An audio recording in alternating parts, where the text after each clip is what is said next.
உங்க நிலைமை மாறும். ஆமென். இது வரைக்கும் வாடகை வீட்டுல இருக்கிறீங்களா? கூடிய சீக்கிரத்துல சொந்த வீட்டுக்கு போக போறீங்க. நிலங்களை, புலங்களை, நீங்க தோப்புகளை, துறவுகளை, தோட்டங்களை, திராட்சை தோட்டங்களை நீங்கள் பெற்றுக்கொள்ளுவீர்கள்.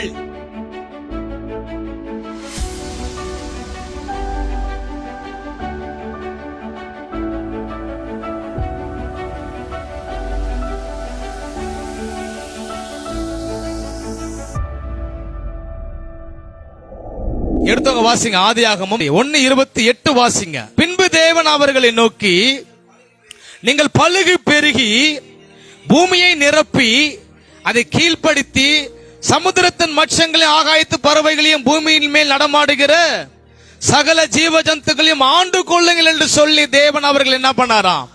யார? மனுஷனை. முதல் வார்த்தை வாசிக்கும் பொழுது நீங்கள் பலுகி பெருகணும் என்றாரு. 30ஆம் அதிகாரம் 16ஆம் வசனத்திலே நீ பிழைத்து பெருகும்படி சொல்லுங்க. நான் பிழைத்து பெருகும்படி நான் என்ன பண்ணணும்? பிழைத்து சொல்லுங்க. நான் பிழைத்து எங்க? நான் இந்த பூமியில பிழைத்து பெருகும்படி. ஆமென். நான் இந்த பூமியில பிழைத்து பெருகுவேன். நீங்க பிழைத்து பெருகுவீங்களா? அந்த விசுவாசம் உங்களுக்கு இருக்கா? பிழைக்க வேணாமா? பெருக வேணாமா? மல்டிப்ளை ஆக வேணாமா? இருக்கிற ஒரு வட்டத்துக்குள்ளே வாழ்க்கை போதுமா? இன்னும் பெருகணுமா? இன்னும் நம்ம என்ன பண்ணணும்? பெருகணும். உங்களுக்கு அது நிச்சயம் இருக்கா? உங்க நிலைமை மாறும். ஆமென். இது வரைக்கும் வாடகை வீட்டுல இருக்கிறீங்களா?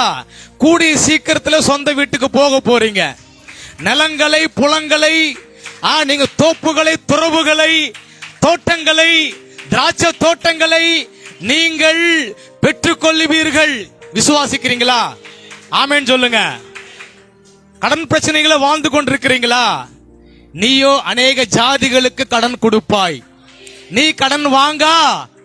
சொல்லுங்க. நான் கடன் வாங்க மாட்டேன். நீங்க பெரிய லெவலுக்கு வரணும். ஆமென்.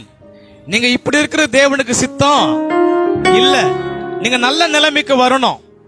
இன்றைக்கு ஒருவேளை நீங்க வந்து ஒரு ஒரு சாதாரணமான ஒரு வேலை செய்றீங்களா? அடுத்த லெவலுக்கு நீங்க என்ன பண்ணணும்? போனோம். ஒரு கம்பெனி கான்ட்ராக்ட் எடுக்கணும்.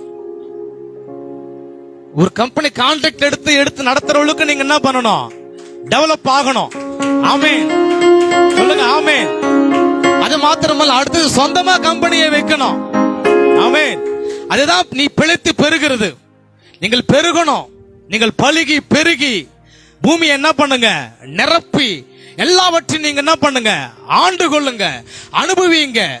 அதான் கர்த்தருடைய ஆசீர்வாதம்.